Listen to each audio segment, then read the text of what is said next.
It is now 8 o'clock, and as promised, we have on the line Devi Sankaree Govender. Good morning, Devi. How are you? Morning. I'm good, and how are you? Oh, I'm fantastic now that I'm hearing your voice, Devi. It's one of those moments, it's one of those fanboy moments, I tell you what. Why are you laughing? It's nothing funny here. I'm so chuffed. I really am so chuffed. And thank you for joining us on the Big Breakfast Show, Meshantan, Naidoo, Revathi, Pillay. Thank you for joining Southside FM. Being in the radio industry yourself once upon a time, Devi, you were an inspiration to a lot of people, including myself, because I remember I was like 9 years old, sitting and listening to those old drunk men swearing you. And we'll talk about that just now. But how are you? I'm good. Settled. I'm on a new show, so it's not new anymore. It's nearly 2 years old, but no complaints. Well, you made it in life when you see your name on a TV show, isn't it? It was actually quite strange when ETV was first coming up with the vision board of how they saw it, and the first time I saw my name on that on the in studio on that big screen, it was actually quite emotional, and I didn't expect to feel like that. Alrighty then, Devi. A lot of people associate you with being this pitbull, this people's person, this protector of the people, and you go after the fraudulent criminals, But who is? I'm sure there's another side to Devi Sankaree Govender, a more compassionate side, a motherly figure. So tell us about who is Devi Sankaree Govender. I'm a total empath. I mean, I'm somebody who has a great sense of. I worry about other people. I'm always looking to make life a better place. But whenever I describe myself, apart from saying I'm an empath, I'm a mom, and for me that was just the greatest role I've ever played thus far. And even though people see me constantly going after people, shouting at people who we know for a fact have done very bad things, at the end of the day, my focus is on making people see that life could be very different if you change your ways. We don't all have to be, what's the Tamil word of this? Feeling and taking, and we don't have to do all of that. We can all live a better life by walking a straight line. 100%, Devi. Look, how did you get into the entertainment industry, radio, television? Where did Devi start? I grew up in Umzinto, which is on the south coast of KwaZulu-Natal. It's where I come from. And I watched the very first episode of Carte Blanche when I was 15 years old. And I told myself, I saw it, and for the first time, remember this was during the 1980s, and the country was on the brink of going into a state of emergency. The country was burning. The National Party government, of course, had imposed even more laws, which meant that people of color didn't have a voice. We were totally voiceless. But when I saw the first episode of Carte Blanche, I didn't even know what investigative television journalism was.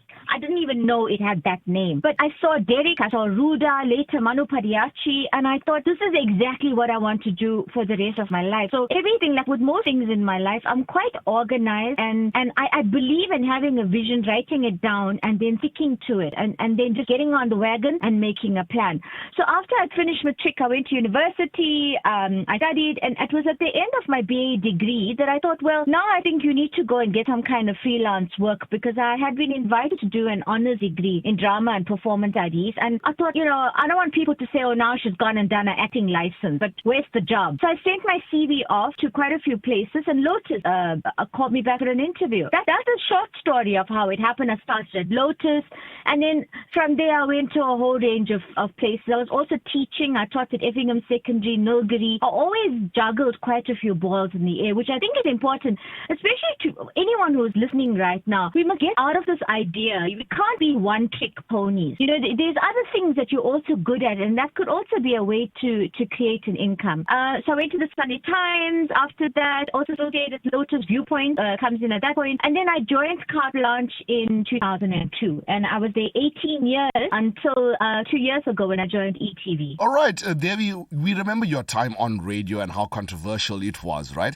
But what would you have to say to a young prospective Devi Sankaree out there that wants to follow in your footsteps, wants to do the investigative journalism, wants to be on radio, and how then do they make that transition from radio to the TV? I think for young people who want to get involved in media, we are fed right now with this diet of the Kardashians. So we look at that and we look at reality TV and we think, wow, joining media means you're going to get free stuff. Okay, it doesn't work like that. If you decide you want to become a journalist, accept and understand you will never work a normal 8-hour day. I'm in the industry for nearly 30 years now. I've been freelance for most of it, which means I was basically running my own business. And a lot of people underestimate the work. This is hard work. I mean, what people don't see on television is me sitting on weekends, sitting late at night with a highlighter, tons of documents, and preparing for interviews the next day. The transition from radio to television, Meshantan, was a huge one for me because in my head, right, radio was radio, nobody cared what you look like. And then suddenly when I transitioned, I realized, but hang on a moment, it's not just about my presentation style. I mean, I'd done Eastern Mosaic. Remember the old impressions? That was in around 1996. And then it was about the makeup and the this and the that. But you'll make a transition. I mean, there was no YouTube tutorials when I went onto television. I had to go to service providers and say, listen, teach me how to put on eyeshadow because I don't know how to do it. So it was a big learning curve. But when you distill all of it and take out the nonsense, it's about you being authentic. Now, here's the thing. Being your true self. When I said I was going to work on Carte Blanche, do you know what people said to me? They said, oh, but you look too Indian, you sound too Indian, you'll never be able to work on national television. And I suppose I could have developed a very smart accent after my years of studying drama. But for me, I always thought, people who know me from Mzunto will know this girl didn't grow up speaking like that. So staying authentic and who you are is actually what makes you special and what makes you stand out. And that's how it is. Nobody wants to be a cookie cutter. Those days are gone where we needed to sound a specific way. Now you must just sound like you and be true to yourself. 100%. I couldn't agree with you more there, Devi. You know, another thing that's gone other days is social media has really impacted the media scene and entertainment scene, right? When you was on air back in the day, there was no Facebook, there was no Twitter, Instagram and all these kind of platforms. If people wanted to attack you or give you criticism or whatever, they had to wait for you to come back on air the next week and then you starting a new show, but they're busy talking about things that happened last week. So how do you think, or what impact has Facebook, Twitter, Instagram had on media as a whole? I think I had it worse because now imagine you're angry for 1 week. And now you're waiting for Devi to come on air. So how much more upset are you? You've gone and even written it down. So people waited too long, I think, in those days to have a go at me. Now it's immediate. So what happens is you get it now, people are upset with you now, by tomorrow they've forgotten about it and then they've moved on to something else to be upset with you about. So I see social media as a benefit, and it also means that I am better in touch with how people feel about what I've done, because it's a great litmus test. Because in those days, you did a show and then you're only relying on a small sample of people who are calling you. Now, it's a much bigger, immediate reaction, which I appreciate more because it also helps me. I mean, the more upset people are with things that I do, the more I do it. So nothing has changed from Lotus days. Because we have to see each other as change agents. You can't just be on the radio, just be on TV, just be wherever you are in your working place. You have to be a change agent for the better. That's how you lift the psyche of an entire country. No, 100% I agree with you there, Devi. What Manik Thor wants to know very quickly is, Hello, Manik. He says hi. He's in a production booth. He wants to know whether your diet has changed now that you are a celebrity, basically, on TV and everything once a week, or whether you still stay true to your roots with the mutton curry, sour porridge, all these kind of things. Yeah, mutton curry, sour. I'm an M&P girl, mutton and potatoes girl. Totally. I mean, I grew up in Mzunto, so boti trotters, all those lovely things, fish roll. What I grew up with is my soul food, which I cook often.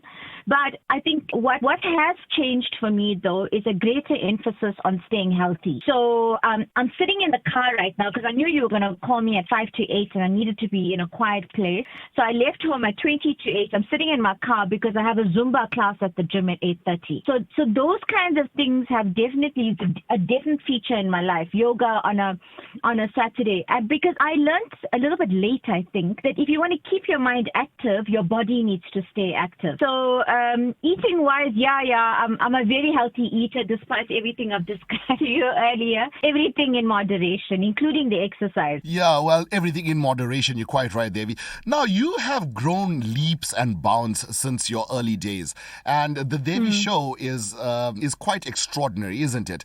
But are you going to be this person that is chasing fraudulent people for days to come, or is there something more lined up for Devi Sankaree Govender? So look, in my mind, on my vision board, there's a talk show that will coming. Remember, when I joined ETV 2 years ago, which was in January of 2020, I was going to do a talk show for them. And COVID happened and lockdown happened, and I realized the talk show wasn't going to fly because who are you going to put on a couch in terms of social distancing? There was limitations to how many people you could even invite into studio. At one point, you couldn't invite anyone to studio, which is why I came up with the concept of chasing a crook and then focusing on amazing South Africans. So you've got that yin and yang, the good and the bad. For now, it's working and it's great and it's lovely. But for me, what I do want to migrate to is a talk show, which will come at some point. The other thing I've also learned to believe in is there's a universe. You know, there are greater powers. You can call the powers whatever you want to call it, but they will always orchestrate in your best interest. But you've got to put the ideas out there. So that will happen in time. Can't give you a time frame because I've also learned you've got to be very agile. I think COVID has taught everybody that. You can't just say, oh, I'm doing this and I'm doing this. You've got to be agile. You've got to bend your mind to new possibilities and opportunities. And I'm open to things. 100%. Look, Manik is rocking the boat here and he wants to know when is Devi Sankaree Govender coming to Durban and specifically to Southside FM studios?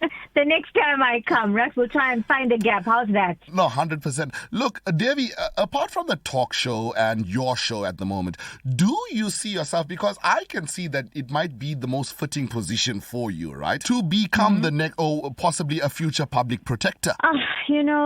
Meshantan, no. I'm not a political beast. I'll kill everybody, Dave. I wouldn't be able to do it. I'm not a very patient person. Neither can I put up with bulldogs. So that kind of job won't work for me. I won't even last a week in it. So I'm very happy doing what I do. It's all about being happy with doing what you do, isn't it? And this is something that you are passionate about. There's a lot of WhatsApps coming through, especially from women, that's saying that you are such an inspiration to them. I'm inundated here with WhatsApps. I don't have the time to read them out, obviously, because you have a schedule to keep up to. But what kind of message would you give women and men as a whole? We're just coming back from the whole COVID-19 pandemic and people are just starting to find their feet. And you have been, you've bared witness to all the atrocities that have been associated with COVID-19 and the lockdown regulations and all these kind of things. So what kind of advice would you give our people out there that are listening to us right now to bounce back and a sort of motivation? Because you are a keynote speaker, you are an MC in your own right. So what kind of message do you have for them? Stop the blame game. You know, we find ourselves in situations, then we want to blame. Now, then we blame COVID, we blame government, we blame everything, we blame a party, blame. Stop blaming. My whole life, I've never blamed anybody or anything else for wherever I happened to be. Just do it. You've got an idea, you've got a plan, business idea, whatever it is, take out a piece of paper, start planning, work through the details. Once you've done the research and you've covered everything, just do it. What's the worst that's going to happen? Because there's no such thing as failure in my head. You don't fail, you learn. Sometimes winning is not always a good thing because you learn nothing. But when you so-called fall or take a wrong step, that's when the learning comes. 100%. You have to fail in order to learn from those mistakes. I'm going to ask you a question, Devi. Let's see how you answer it, right? If you had an opportunity to go back in time and knowing what you know now, would you have done things differently?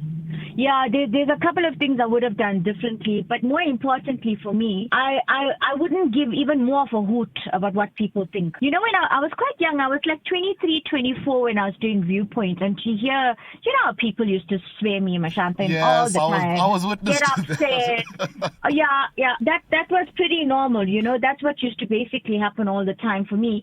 But I would, if I could give myself advice, I would tell myself, don't even bother with what people have to say, because that I'm now there at that point. Look, I've been here for a long time. Don't care Let them say what they want to say. You do you, because that's all that counts. I agree with that 100%, Devi. You are preaching today. You are only a vessel, and today the Lord worked through you indeed. Look, I know your daughter's down now, so you gotta go. You got a busy schedule. Thank you so much for joining us on the Big Breakfast Show on Southside FM. You've been absolutely amazing, and please don't forget, when you are in Durban, come stop by. Manik wants you to do some voiceovers for him. Yeah, Manik always wanted me to do voiceovers. But you keep I want to wish you guys, also want to wish you, all of you, the very, very best. It's a brave move to make to start a radio station, right? But it's necessary, and in terms of you guys, long overdue, but it's here. So use the opportunity, and I know you'll get a lot of support from your listeners, because the more platforms we create for better ways of thinking, the better it is for all of us. No, 100%. Lastly, before you go, Devi, go, there was an article in the paper, your local paper, big local paper that's there near Kendra Hall, right? And they published a post of Southside FM the other day, and my co-host Revathi, Pillay, she's so shy to talk to you. I don't know why, but her picture was there. Hi, Revathi. Hi, how are you? Yeah. And her picture was there, and the caption under that they used, her name was in capital letters, and mine was just thrown there. Wow, you must go investigate that, because that's a problem for me. But you see, Devi, I'm telling him that it's ladies first. He's got to be a gentleman. But besides, don't you agree with me? Meshantan, yes, Meshantan, you can't have the spotlight on you every single second of the day, right? He really enjoys it. And are you any plans of investigating this 22 million rand flag? No, I do other kinds of crooks. Oh, now. you do other. You're tired of the standard crooks. I've done those for 18 years. I do other crooks now. All right, 100%. Devi, have a fantastic day. I'll judge you a bit later. Thank you for joining us on Southside FM. You've been absolutely amazing, and that was Devi Sankaree Govender.